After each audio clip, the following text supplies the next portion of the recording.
I know we're in 2021, but even in 2004, when I started this, it was typically the moms coming, dropping off their kids, going to work, doing their thing.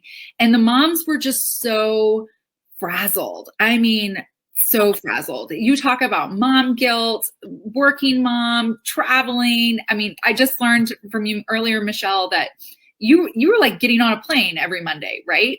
Yes, I was.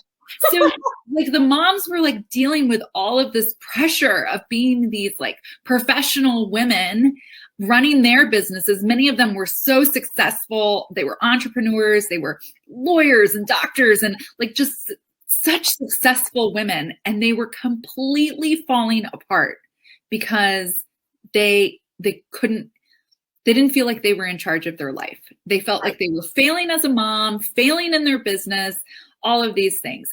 And I was in it too. I had two small children. I had poured myself into my business.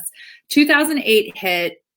The market crashed. The world turned upside down. Nothing like COVID, but yes. Similar trauma. Yeah, it depends if you were in real estate. It kind of felt like that. Maybe it felt like that. And I was on the brink of losing my business. And it, my world was just kind of spinning out of control.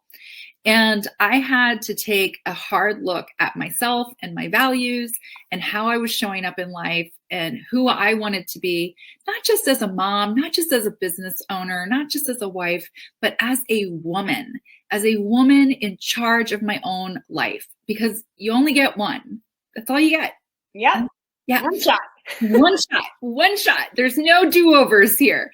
So I had to go through this kind of like journey of rebuilding myself and realigning myself with what I wanted.